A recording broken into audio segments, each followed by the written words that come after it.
안녕하세요. 장문필 변호사입니다. 요새 제 아버지 돌아가시고 나서 이제 몸살기가 좀 겹쳤는지 약간 이제 환절기라 그래서 감기 기운도 있어서 이제 목이 좀 안 좋아졌습니다. 어떻게 보면 강의 좀 듣기 불편할 수도 있어서 이거 하나 마나 이러다가 일단은 해보기로 했습니다. 근데 제가 이제 몸살기로 이제 목이 아픈 지는 이제 제 태어나서 이 처음인데 그 조금 이제 나이를 먹네 이런 생각도 좀 혼자서 해보기도 하고 어쨌든 몸을 좀 조심해야 되겠다. 몸이 피곤하니까 목이 쉬는구나 이런 생각이 좀 들었습니다. 좀 별로 안 좋았는데 좀 나아졌다고 생각했는데 오늘 다시 또 아침부터 좀 일을 많이 했더니만 목이 좀 안 좋아졌습니다. 좀 듣기 불편해도 양해를 바라고요. 오늘은 치소편에 대해서 얘기를 하겠습니다. 치소편은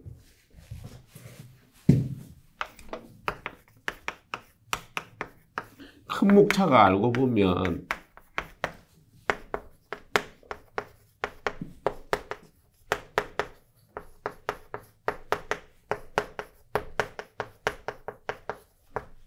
이거는 제가 좀 약간 틀어서 만들었습니다.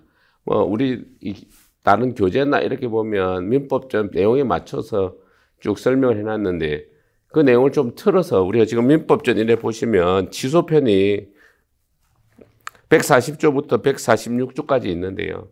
140조 이렇게 잠깐 이렇게 보시면 제목만 보시면 이게 140조는 법률행위 취소권자, 141조 취소의 효과, 142조 취소의 상대방입니다. 취소에 관한 이쪽에 대해서 요건 효과에 관한 이게 어쨌든 보면 취소권자 이렇게 140조 취소의 상대방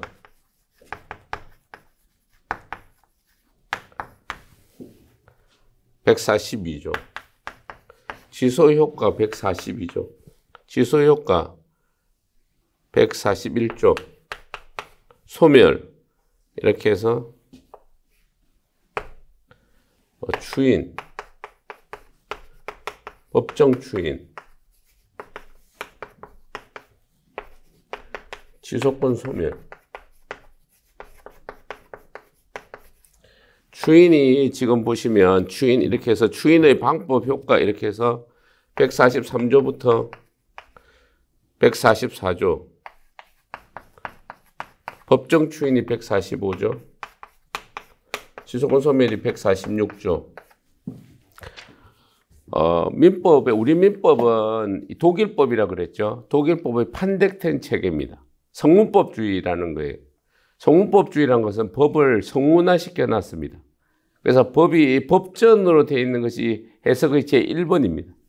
입법자의 의사를 쫓아서 원래는 이 법전을 제1로 보셔야 되는 겁니다. 그리고 이제 이걸 현실화시킨 것이 판례입니다. 그래서 이제 판례를 주로 이렇게 이 법정과 판례를 가지고 공부 양축으로 삼는 겁니다. 그래서 여기서 지금 쭉 보시면 취소는 무효편에 대해서 무효는 137, 138, 139 3개 조문밖에 없습니다. 그에 비해서 140조부터 146조까지 취소는 7개나 이렇게 있다는 거예요. 141조, 141조, 142조 이렇게. 그러니까 이거 체계를 잡는 게 훨씬 좋은 거고. 자, 취소라는 거는 출발이 어쨌든 요건 효과인데 여기서 출발은 기본적으로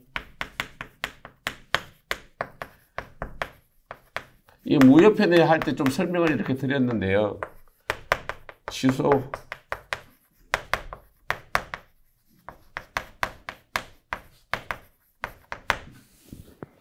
지금 무효할 때 무효 개론편에서 취소와 구별 무효와 취소의 이중효라는 부분에 대해서 얘기하면서 이 이중효가 실질적으로 실무에서 많이 쓰고 있다 이런 얘기까지 다 드렸습니다. 얘기가 겹치는 부분이 많다는 거죠.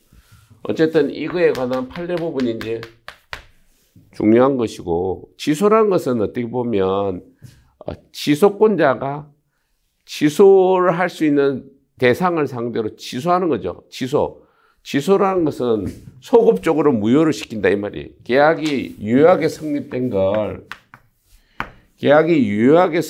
것을 이 개념으로서 중요하죠. 유효한 법률 행위를 전제로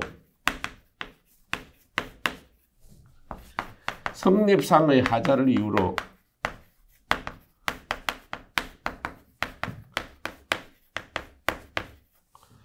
소급적으로 소멸시키는 것. 소멸시키는 취소권자의 의사표시입니다.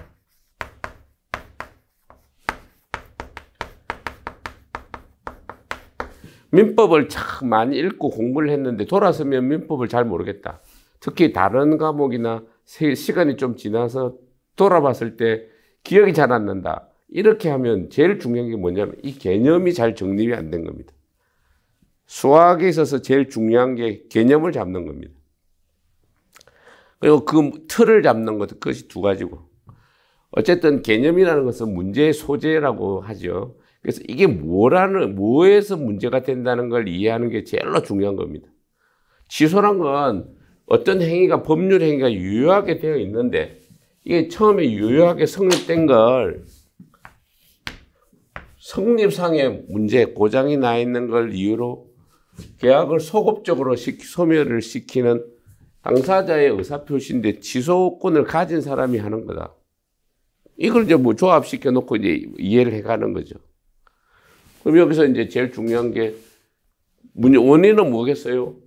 원인은 성립상의 하자가 있는 거고, 성립상의 하자를 이유로 취소하면 효과는 뭐예요?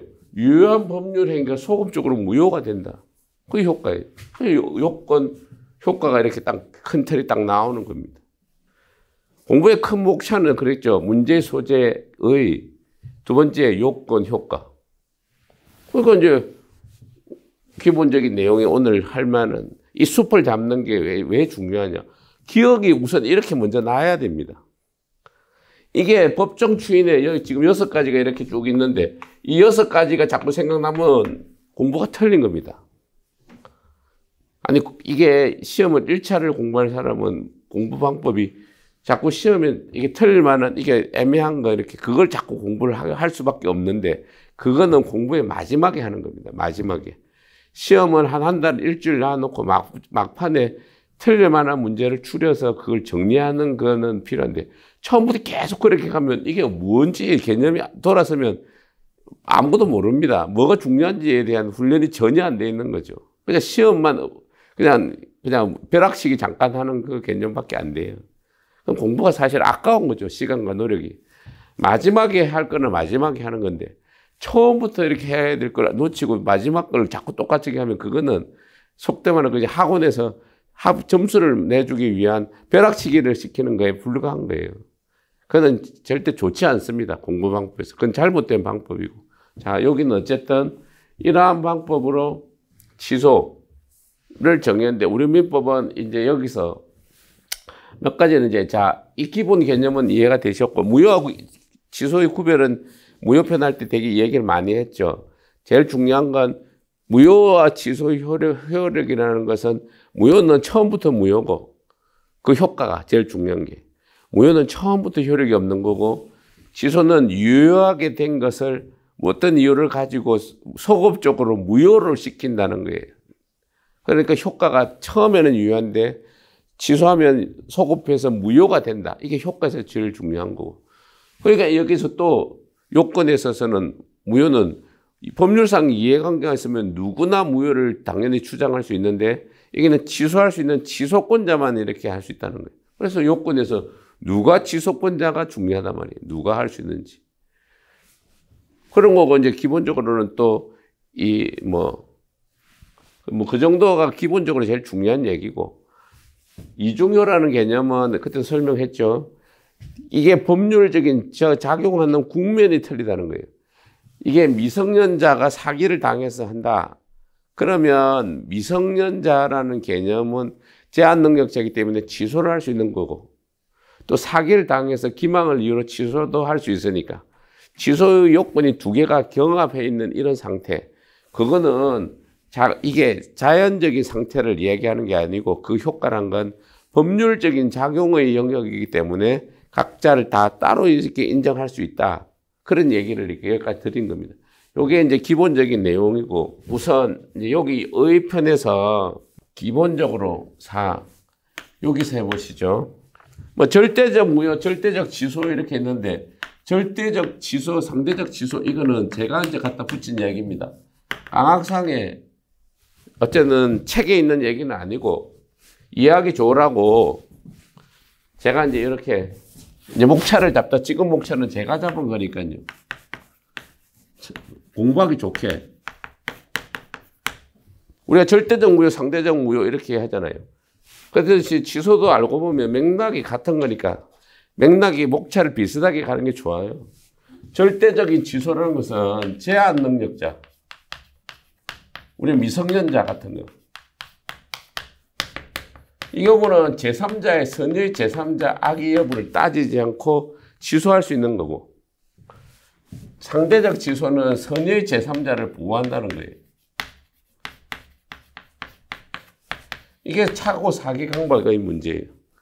그러니까 지소권자는 기본적으로 이렇게 절대적인 지소, 선의 악이 상대방이 선이든 악이든 상관없이 그냥 바로 취소하고 선의 제3자 보호 기준이 없는 거.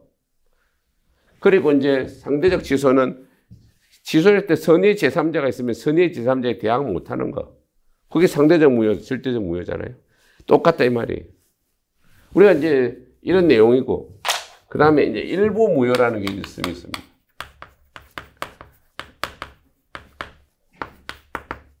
이 문제의 소재는 이해가 되시죠? 일부 무효가 왜 나왔겠습니까? 일부 취소의 개념도 똑같은 거예요. 법리가 괴를 같이 한다 이렇게 파는 거예요. 원칙적으로는 일부 무효다. 그러면 일부의 무효를 하면 원칙은 뭐예요? 절대적으로 다 무효다. 전부 무효가 원칙이고, 다만 당사자가 그 부분이 없더라도 무효한 부분이 없더라도 법률 행위를 하였을 것이라고 인정될 때는 그 부분은 유효를 한다. 그게 일부 무효예요. 일부 취소도 전 문제예요.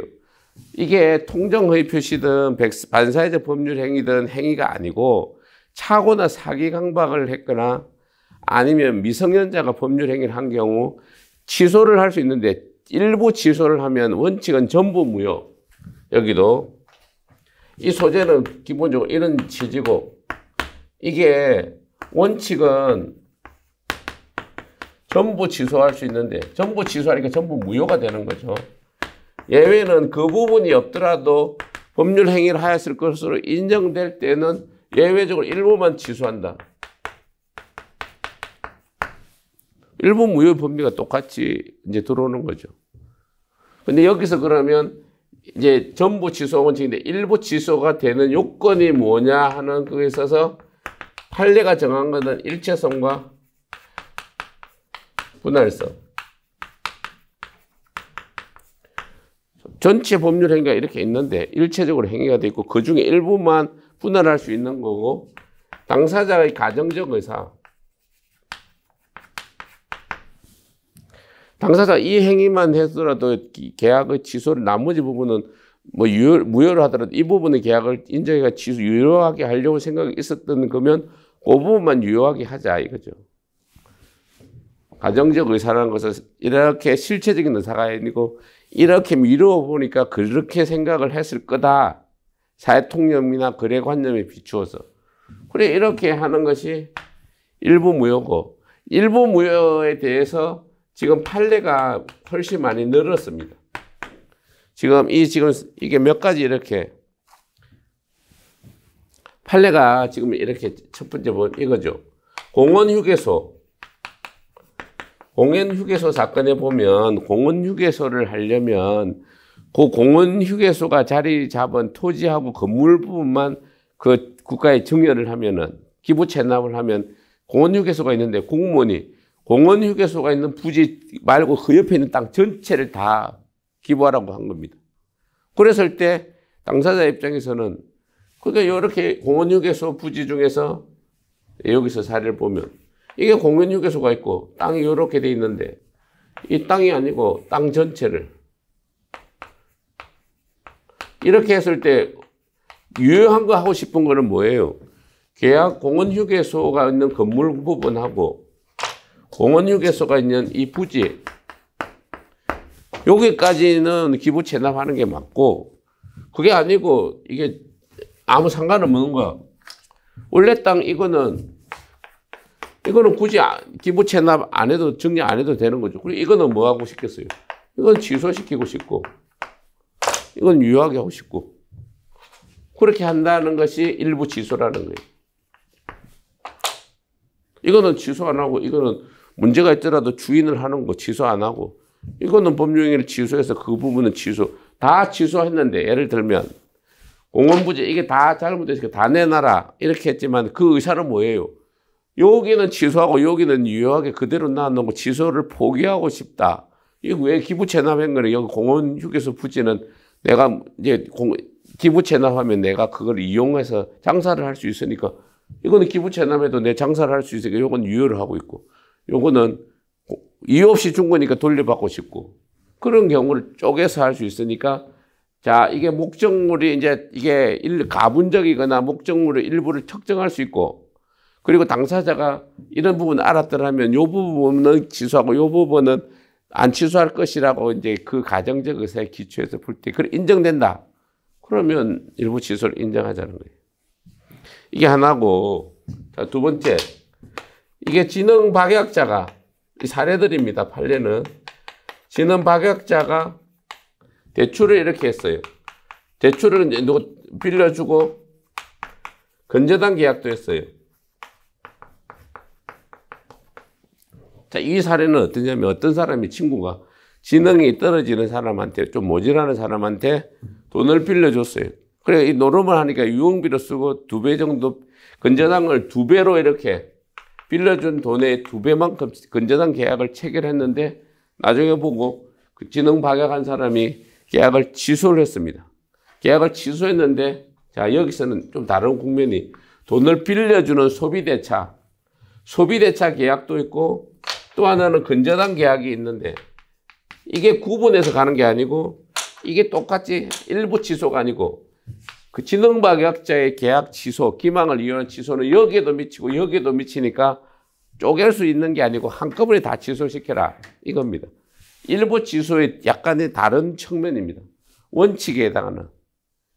당사자의 가정적 의사는 이것만 취소하고 이거는 쪼개서 2개로 나눈다는 의사가 아니고, 이게 쪼갤 수 있는 거죠. 일체성인데 일체적으로 분할을 할 수 있는 상황인데, 이 가정적 의사 여기가 이걸 한꺼번에 하라는 거지, 지능박약자의 의사는 쪼개서 하라는 의사가 아니다. 이 2개 차이를 이해를 해야 됩니다.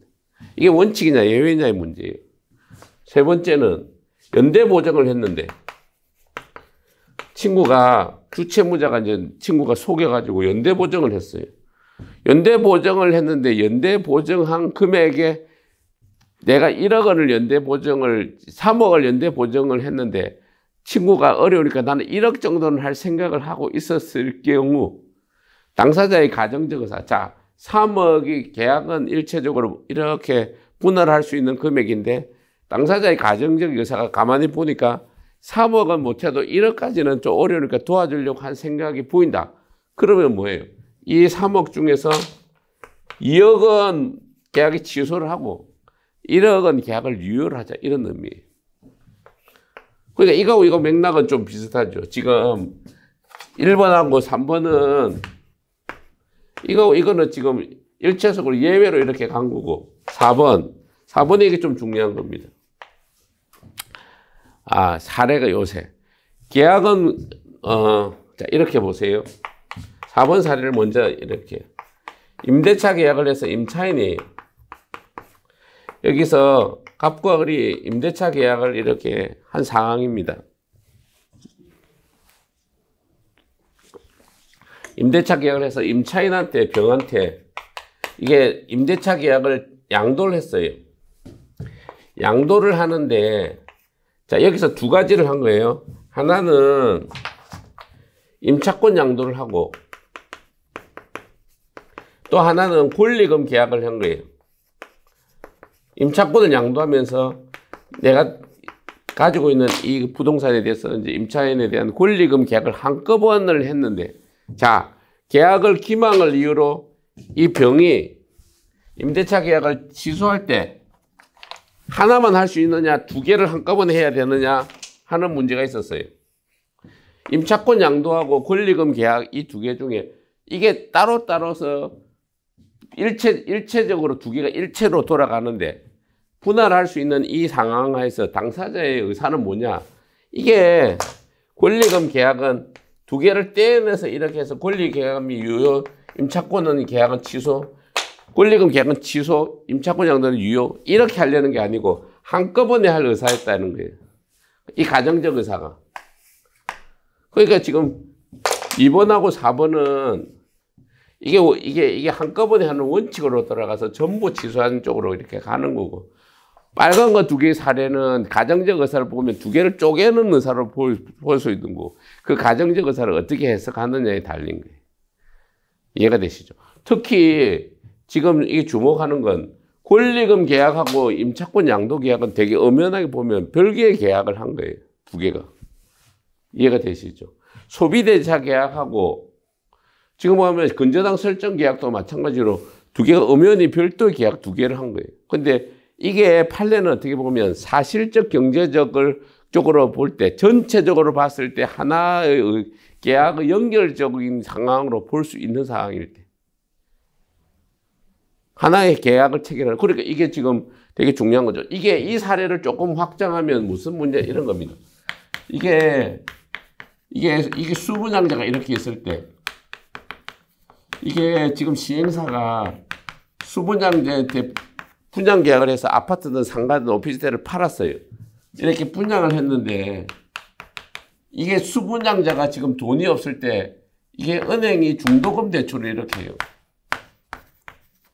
50% 통상, 60% 이렇게 은행이 중도금 대출을 했는데, 우리가 은행은 담보를 잡기 위해서 수분양자한테 별도 계약을 이렇게 해요.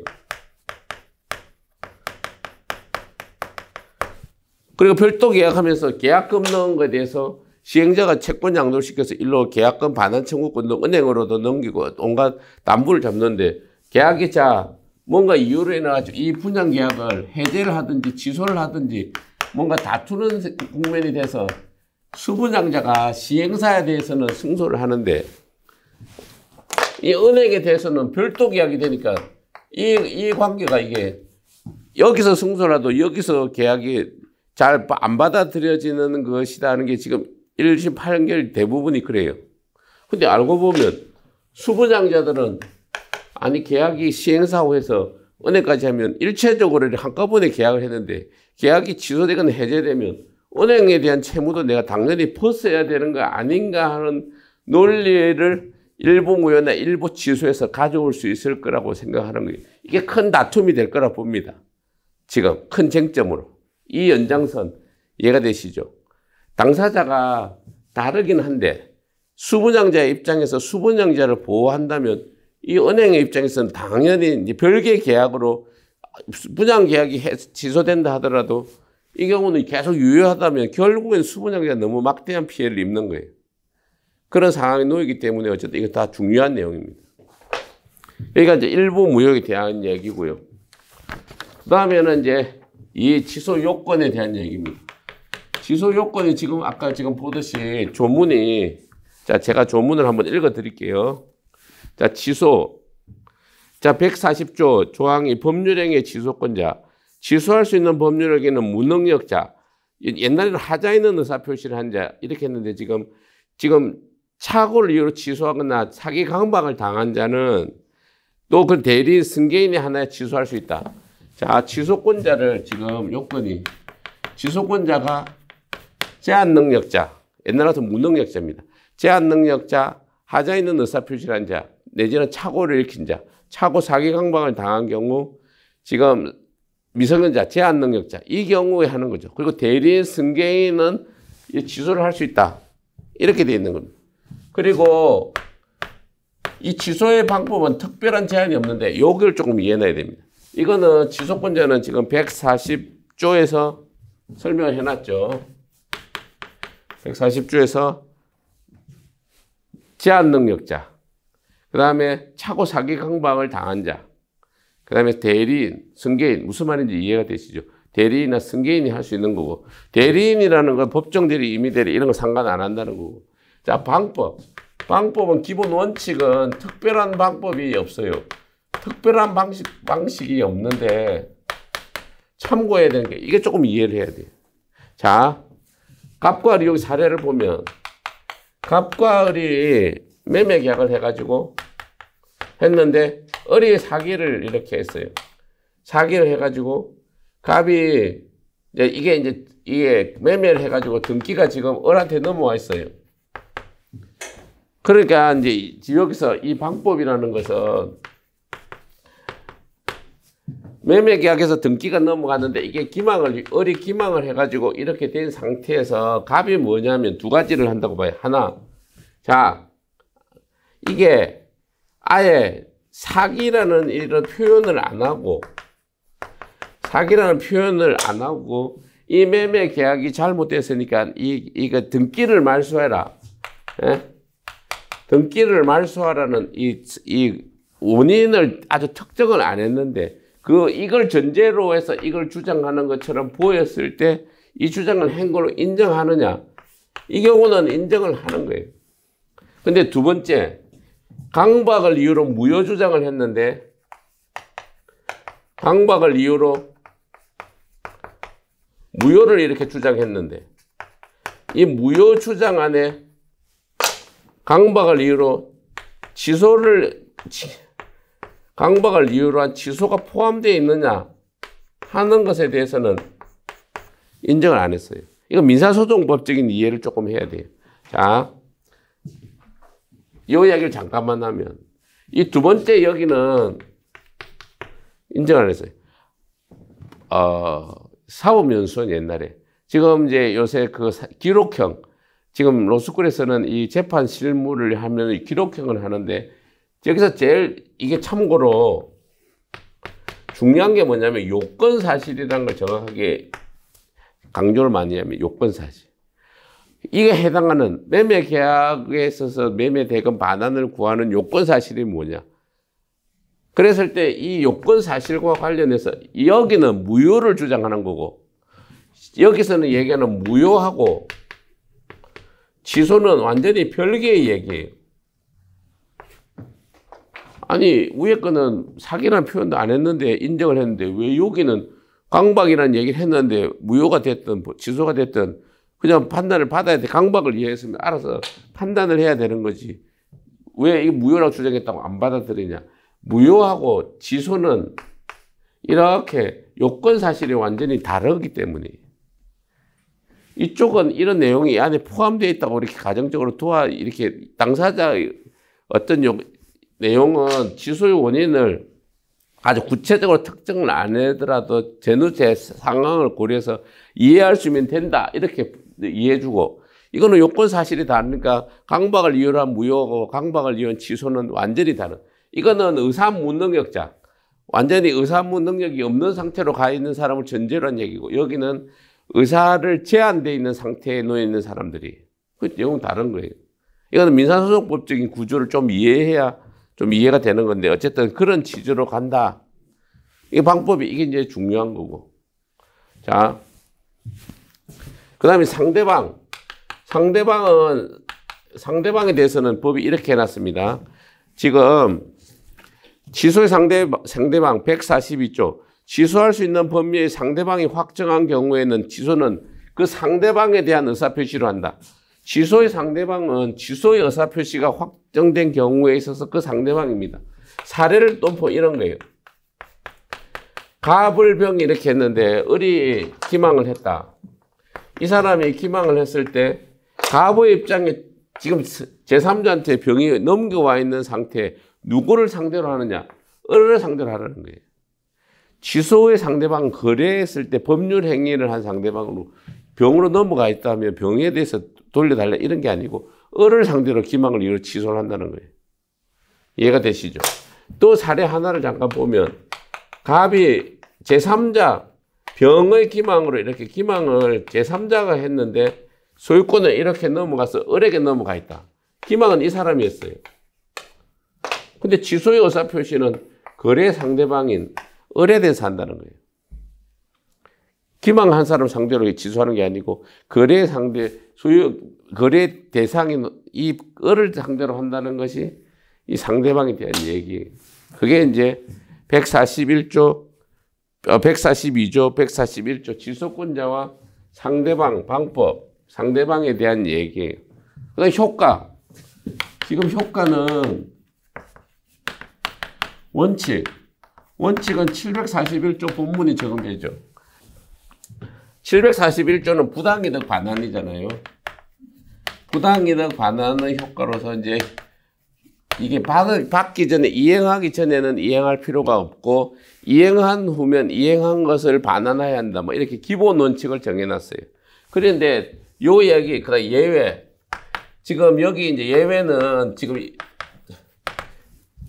취소 효과에 대해서 이렇게 141조에서 뭐라고 하냐면, 취소할 수 있는, 자, 취소한 법률행위는 처음부터 무효를 한다. 근데 그러나 무능력자가 그 행위로 인하여 받은 이익이 현존하는 한도에서 상할 책임이 있다. 예외는 뭐냐면 제한 능력자, 무능력자는 현존 이익 한도에서만 한다는 거예요. 이게 무능력자에 대한 특칙이 있어요. 무능력자에 대한 특칙 이런 걸 나중에는 무능력자 편에 보면 이해를 할 텐데, 어쨌든 받은 이익을 반환을 해야 되는데, 이 이야기를 조금 다시 설명하는데 그 예외를 먼저 조문이 쓰니까 141조 후단에 그러나 제한 능력자인 경우에는 현존하는 한 이익 범위 내에서 반환한다. 그러니까 여기서 쉽게 얘기하면 현존하는 이익이 뭐냐? 제한 능력자. 언제를 기준으로 하느냐? 누가 입증 책임을 지느냐? 그럼 일부 무효일 때는 어떻게 하느냐? 일부 무효에도 이걸 적용하느냐? 하는 것들이 쭉 이렇게 좀 담겨 있어요. 이 내용에는. 이 원칙에 대한 얘기는 아까 141조 이렇게 이야기하겠지만, 자, 현존한다는 것은 자, 이런 거예요. 그대로 남아있는 거예요. 잘 이해 안 되는 게 소비한 경우랑 생활비에 쓴 경우예요.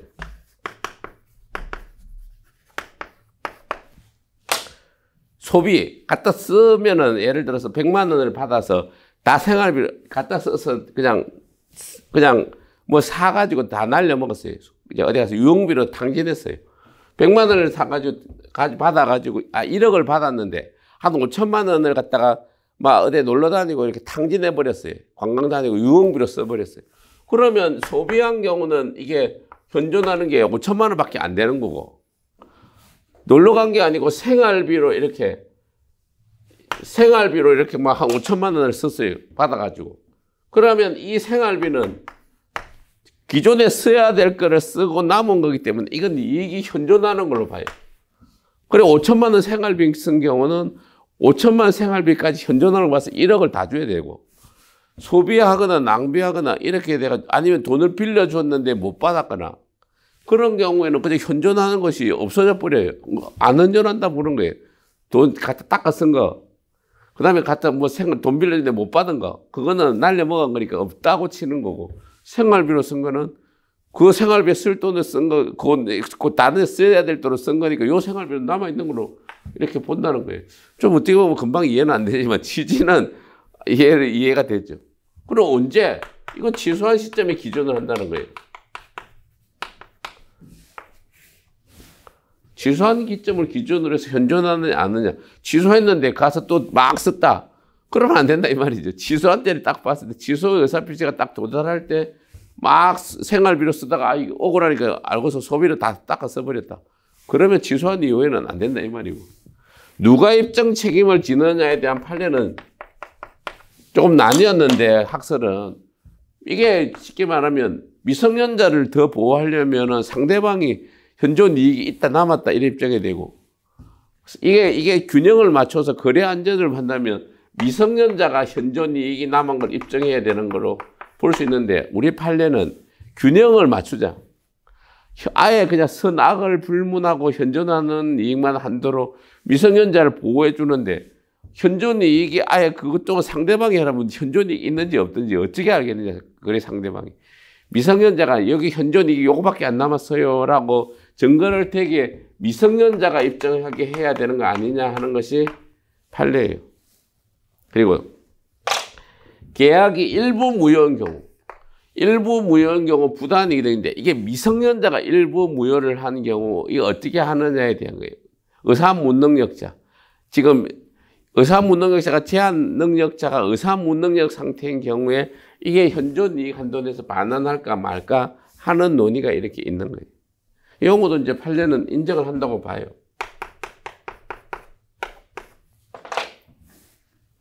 맥락을 가만 생각해 보면 큰 틀에서는 뭐 요건 효과, 그다음 이게 문제 소재. 제일 중요한 건 뭐예요?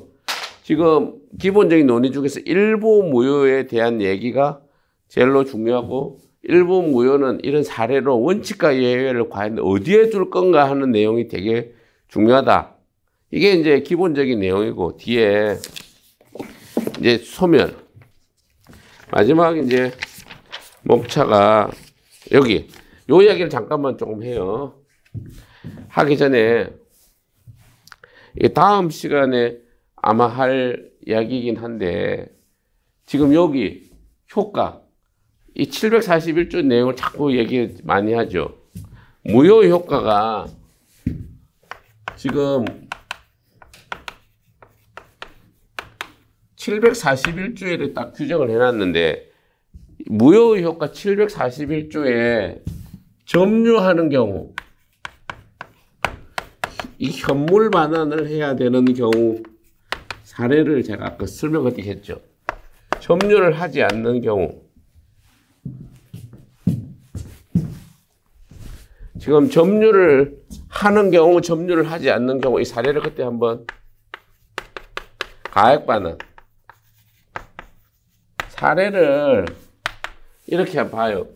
가압을 이렇게 일부 무효에 있어서 이게 103조 위반 이게 선이라고 하지만 이게 103조 위반 이게 103조의 반사회적 법률 행위로 이래가지고 매매 계약에 있어서 소유권이 이렇게 남았다. 병이 지금 등기를 하고 있는 상태에서 갑이 103조 위반을 이렇게 주장하는 경우 이렇게 이게 103조 위반으로 반사회적 법률 행위다. 이렇게 하면 선의의 제3자가 보호가 안 되잖아요. 선의의 제3자가 보호가 안 되면 이렇게 돌아와가지고 결국 이렇게 원위치 되는 이런 구조로 간다는 거예요. 103조 위반은. 근데 그게 아니고 갑을 병에서 병이 이렇게 선인데 이게 108조 위반 통정허위 표시를 주장하는 상황이라고 봐요. 일부 무효에 대한 얘기를 했어요. 무효에서 이게 통정허위 표시로서 갑이 무효를 주장하는데 소유권이 이렇게 소유권자가 되면 병은 소유권을 이렇게 반환할 필요가 없고 병은 소유권을 가지고 있는 거예요. 소유권을. 이 경우는 위에는 103조는 소유권을 병이 소유권을 못하고 갑에게 바꿔야 되고 이 경우는 103조가 선이 이렇게 되니까 결국엔 뭐 이 소유권을 이렇게 돼 있는 상태에서는 갑의 입장에서 을이 돌려주는 거는 을의 입장에 이렇게 돌려주는 이거는 현물을 못 돌려준다는 거예요. 현물을 받아서 넘겨줘야 되는데 현물을 못 돌려주는 이런 상황은 이런 거고 위의 상황은 병이 선이라 악이든 상관없이 소유권이 이렇게 회복이 된다는 거예요. 소유권이 회복돼서 갑에게 소유권이 현물로 넘어간다는 거예요. 이 두 개를 정확하게 이해하는 것이 기본적으로 중요하다. 나중에 물권법을 배우면 물권의 효력, 그래 이런 얘기를 하는데 물권과 채권을 정확하게 개념적으로 이해하는 것에 대한 거의 대표적인 사례인 거고 성립 파트에 있어서의 최종 효과는 일로가 기결된다는 거예요. 우리가 지금 무효 취소 계속 이야기하면서 효과라면 부당이득 반환입니다. 741조 이행하기 전에는 이행할 필요가 없고 이행한 경우에는 반환해야 합니다. 여기까지만 설명하는데 그 다음 연장선이 그 이행한 후에는 반환해야만 한다는 내용 안에 이 내용이 들어가는 거예요. 그러면서 반환해야 되는 경우에 자 여기 사례를 이제 가지고 디테일하게 이해를 해보세요. 저게 과실을 수취하는 거하고 멸실 훼손한 경우 비용 상환 청구. 자 이게 다음 강의 중에 중요한 내용이었는데 이 목차를 좀 중요하니까 한번 맛보기로 큰 틀을 이해를 하고 넘어가는 겁니다. 그러면 마지막 남은 거는 취소권의 소멸에 대한 얘기입니다. 추인, 법정 추인, 취소권의 소멸 이렇게 해서 제척기간에 대한 3년, 10년 얘기밖에 없는데 자 사례를 잘 이해해 보세요. 자 현물을 반환하는데 을이 매매 계약을 해서 이 건물을 갖다가 소유권을 넘겨받은 상태에서 103조 위반으로 나뉘어요. 건물 안에 토지도 마찬가지예요. 토지나 건물을 매매 계약해서 갑을 간에 매매 계약을 해서 을이 갑한테 계약금, 중도금, 잔금을 다 쳤어요. 그리고 갑은 을한테 토지 소유권이나 건물 소유권 인도까지 다 맞춰서 잘 하고 있다가 어느 날 보니까 이게 병에 이게 배임적으로 가담해가지고 이게 빼돌렸네. 이렇게 해가지고 이렇게 이거를 빠꾸시키는 상황에 놓였을 때 을은 이 지금 계약이 취소돼서 원위치 않은 소급에서 무효로 될 때까지 뭐예요? 건물을 계속 사용 수익하잖아요. 건물 또는 토지를 사용 수익하는 이 경우 이걸 어떻게 볼 것인가 하는 문제가 출발인 거예요. 계약이 이제 우리가 지금 부당이득 반환은 이행하기 전에는 이행할 필요 없다. 그거는 잘 안 일어나니까 놔놓고 이행한 후에는 이익을 받은 경우 이익을 반환해야 되는데 그럼 이익이 구체적으로 뭐냐 하는 얘기가 이 얘기. 디테일하게 들어요. 지금 우리가 점유자 회복자 관계에 있어서 점유편에다 설명 갖다 놔놨지만 결국에는 이 내용의 맥락도 여기서 온다는 거예요. 그 연장선으로 밀고 가야 된다는 거예요. 자, 이게 과실수치는 결국엔 뭐예요? 누가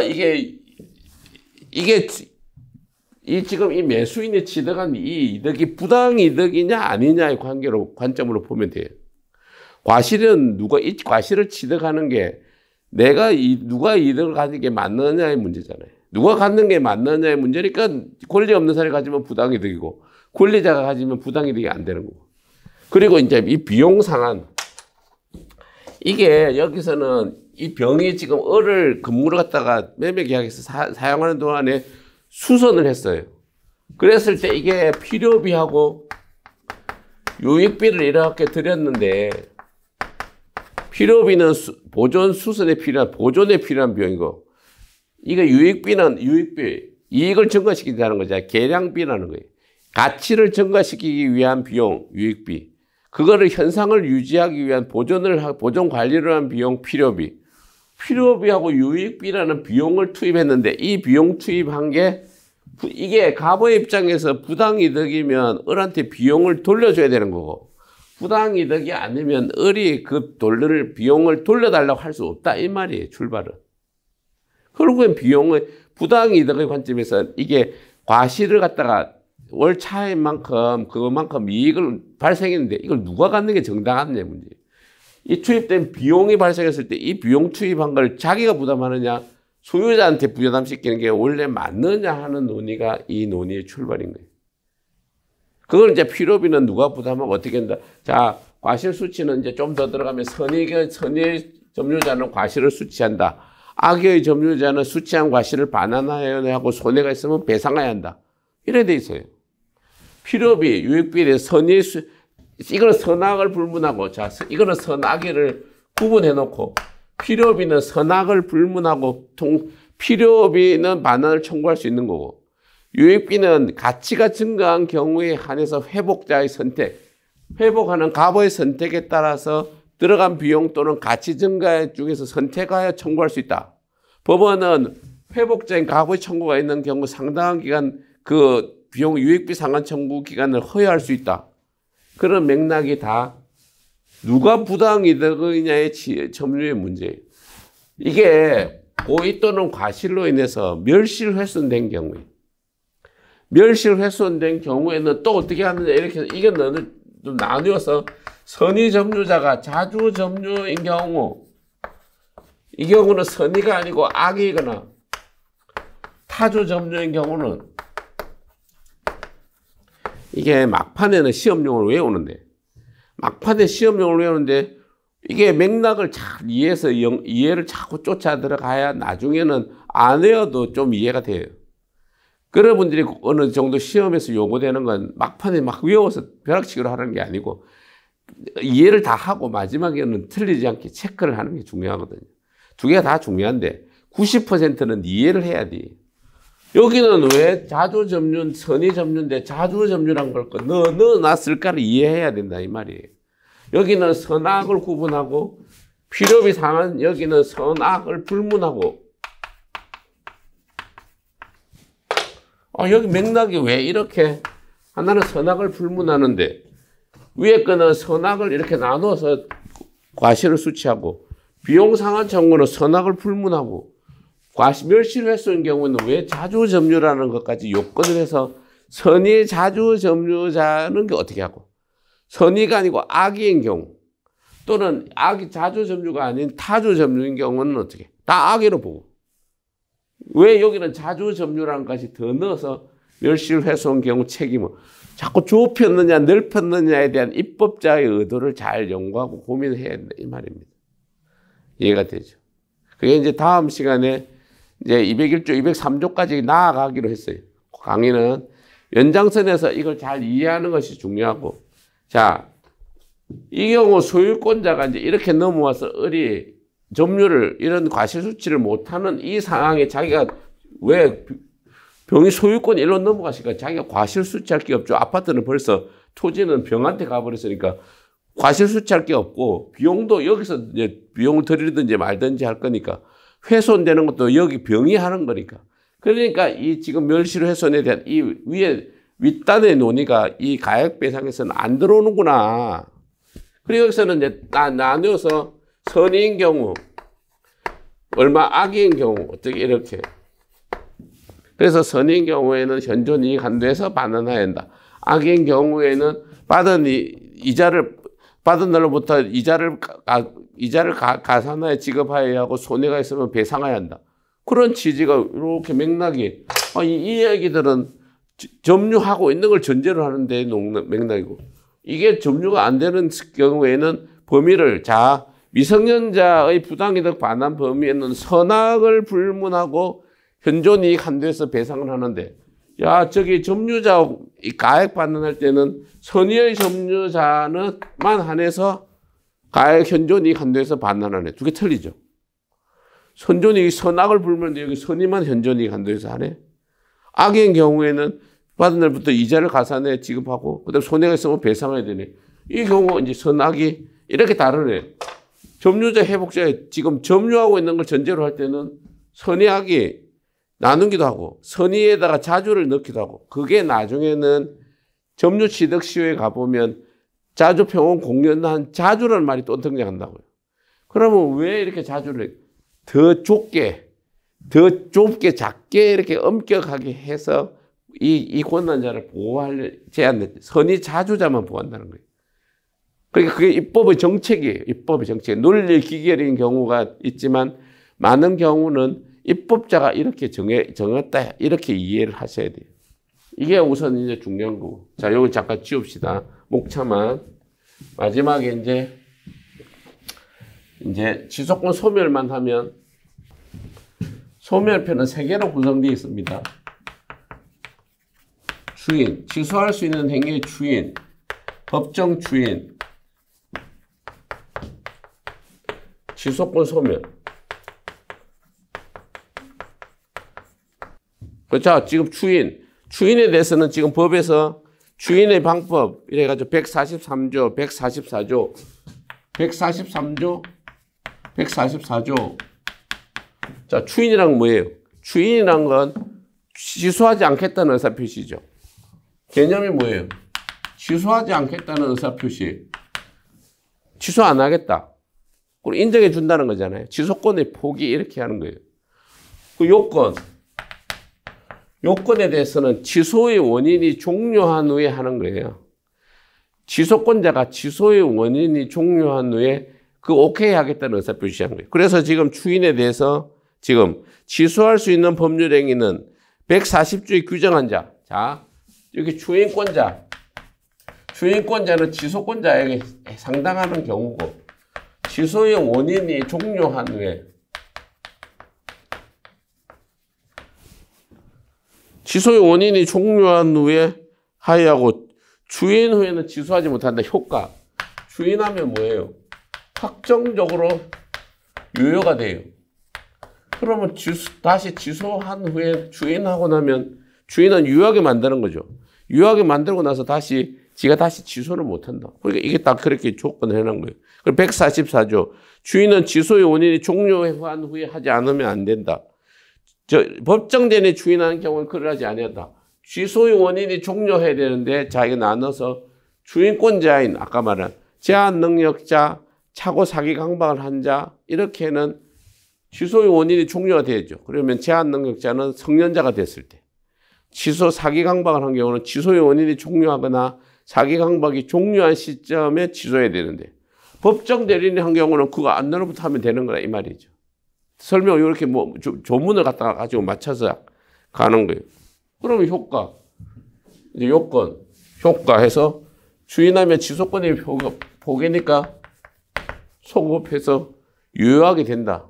뭐 그렇게 이해하시면 되는 거예요. 그건 또 나중에는 구별 개념으로 무효행의 주인, 취소할 수 있는 행의 주인, 무권리자의 주인, 무권대리인의 주인, 무권대리인의 주인에 다시 연장해서 유동적 무효에 서서 유효가 확정이 됐을 때 이렇게 쭉 이렇게 애매한 상태에 있을 때 그걸 다시 유효를 나중에 하게 하는 경우는 뭘까라는 걸 비교하는 게 주인에서는 제일로 중요하다는 거죠. 취소할 수 있는 행위 주인과 무효행위 주인을 비교하는 게 가장 기본적인 거 중요하다는 거예요. 그다음 법정 주인. 이 주인은 적극적으로 안 하고 소극적으로 해도 돼요. 그렇지만 그거 애매하게 할 수 있는데 법으로 취소의 원인이 종료한 후에 주인할 수 있는 때로부터 일정한 행위에 대해서는 주인을 인정한다. 이게 뭐 6가지 이렇게 정해놨잖아요. 6가지를 이렇게 보면 요건은 지금 어쨌든 개념 취소할 수 있는 후에 일정 행위가 있을 때 주인한 것으로 간주하는 거예요. 그러면 이 사유 이렇게까지 6가지 사유가 이렇게 있는데 이게 좀 자 시험 문제는 그냥 객관식으로 보면 이게 잘 안 되는 게 이행 전부 또는 일부의 이행의 청구 경계 담보 제공 취소할 수 있는 행위로 취득한 권리의 양도 취소할 수 있는 행위로 취득한 권리의 양도 강제 집행 이게 단순하게 자꾸 외우면 어렵고 사례를 가지고 자꾸 이해를 해봐야 돼요. 자, 이 취소권 소멸하기 전에 사례를 가지고 자 이해를 잠깐 해봐요. 자, 이 6개를 가지고 갑을 있었어요. 매매 계약을 했는데 자 기망을 이제 갑이 기망을 했어요. 기망을 해서 취소권자가 을이라고 봐요. 매매 계약에 사례를 자 이게 기망일 수도 있고 아니면 미성년자 을이 미성년자일 수도 있고 을이 미성년자이거나 이런 상태에서 매매 계약이 됐다. 매매를 했을 때 자 을은 미성년자를 이유로 취소할 수도 있고 기망을 이유로 취소할 수도 있고 갑의 기망이거나 을의 미성년자를 이유로 취소할 수 있는데 이행 자 이런 거죠. 자 매매 계약을 했으면 갑과 을이 주고받을 게 이렇게 정해져 있어요. 사례를 가지고 이해를 하고 외워야 됩니다. 자 여기는 을은 매매 계약을 하면 매수인이니까 갑이 을에게 주장하는 거는 뭐예요? 대금 지급 청구를 하는 거잖아요. 자 갑이 을에게 할 수 있는 건 돈을 달라. 네가 매수인이니까 이렇게 하고 지금 을이 갑에게 이렇게 하는 거는 대금지급 등기를 이전하는 거 아니에요. 등기 이전 청구. 네? 등기전 청구, 어른 갑에게 등기전 매수인에게 등기전 청구, 갑은 매도인에게 대금지급 청구를 했는데 누가 취소를 할 수 있느냐? 을이 지금 할 수 있는데 을이 등기전 청구에 대해서 자 이행을 한다. 이걸 뒤집어 놓고 봅시다. 하나만. 이게 기망을 이런 것도 설명이 어렵더라고. 돈으로 가지고 하기 좀 쉽더라고요. 그냥 기망을 취소권자가 기망을 이유로 하지만 갑이 착오를 이유로 해서 취소를 여기서 갑이 한다고 봐요. 아니 돈이 이게 뭐 사례를 나도 설명하기 전에 맞춰봤는데 등기 전보다는 돈으로 하는 게 좀 이렇게 갑이 만약에 취소를 한다. 착오를 이유로 취소를 하는 상황인데 매매기요. 갑은 대금을 지급한 거고 지급 청구를 하지 말고 대금을 지급한 거고 여기는 을은 등기 이전을 받은 경우고 이렇게 생각한 상태에서 자 갑이 취소하면 갑이 이제 이 매매 계약을 착오를 이유로 취소할 때 이행이라는 개념이 뭐냐면 취소권자 입장에서 보는 거예요. 지금 갑은 을에게 등기를 넘겨주는 거고 을은 갑에게 대금을 지급을 청구를 구하는 건데 대금 지급 청구고 이건 등기 이전 청구인데 매매 계약에서 자 취소권자의 갑이 취소를 이행을 해줘 버렸다. 갑은 지금 자 이런 거죠. 등기를 지금 매매 계약을 취소하면 등기를 안 넘겨줘도 되는데 자 이게 사례를 곰곰이 생각을 좀 많이 해봐야 됩니다. 갑은 을한테 등기를 안 넘겨줘도 되는 상황인데 착오를 이유로 취소하면 갑이 이행을 해서 등기를 이렇게 넘겨주는 거를 법정 추인한다는 거예요. 이해가 돼요? 갑이 이렇게 안 넘겨줘도 되는데 제가 이렇게 취소하면 등기전 청구를 을이 행사하는데 을이 등기전 청구를 하고 있는 상태인데 취소를 했으면 등기를 안 넘겨줘야 되는데 이행을. 근데 자기가 등기 이전을 을한테 계약 취소한 상태에서 취소 원인이 이제 착오를 알았는데 그냥 등기를 탁 넘겨줬다는 거는 이건 인정한 거 아니냐. 취소권을 포기한 거 아니냐. 추인이라는 개념이 취소권 포기니까 이게 이렇게 하나씩 맞춰보는 거예요.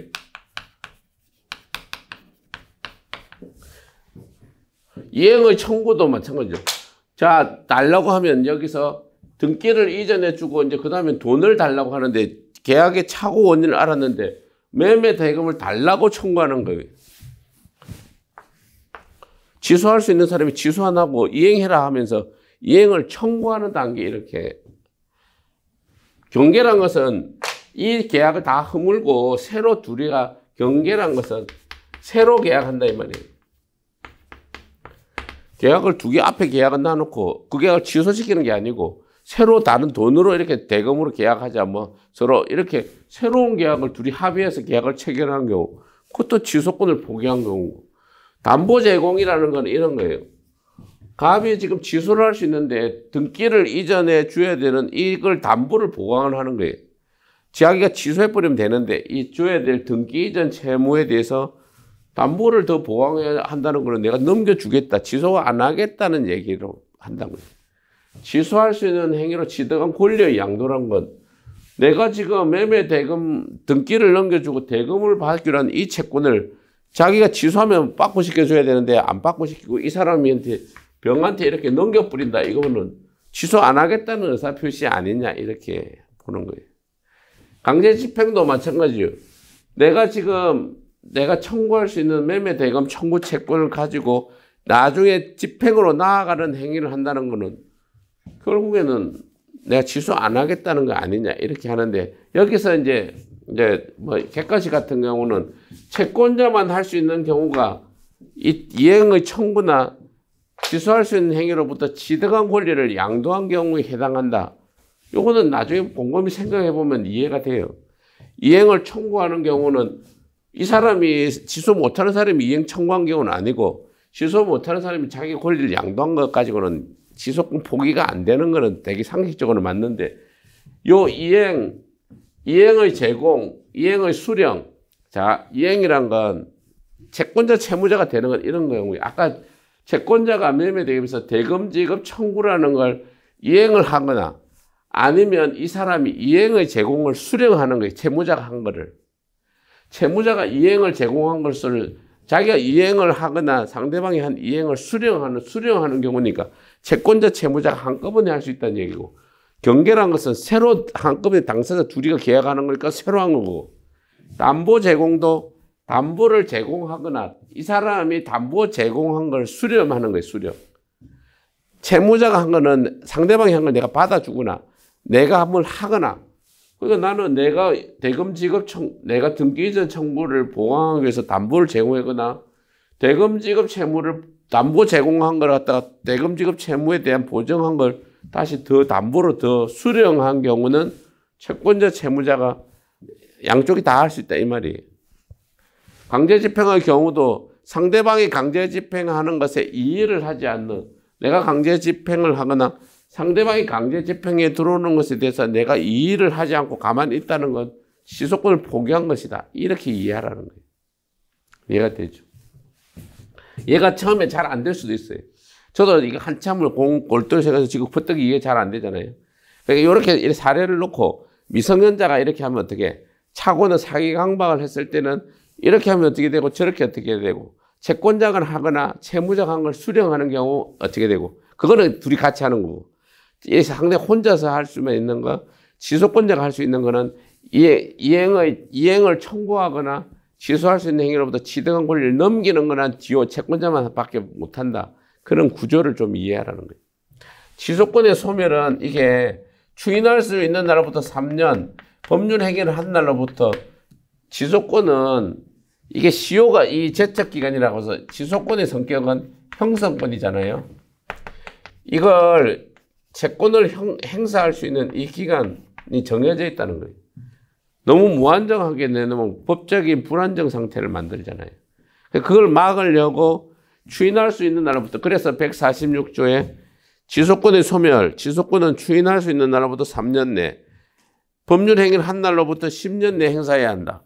3년 내 추인할 수 있는 취소의 원인이 종료한 날로부터, 미성년자인 경우는 성년자가 된 날로부터, 사기 강박을 당했을 때는 사기 강박을 면한 날로부터, 취소할 때는 취소의 원인을 알은 날로부터 3년 내 하거나 이걸 10년 내 법률 행위에서 행사해야 된다.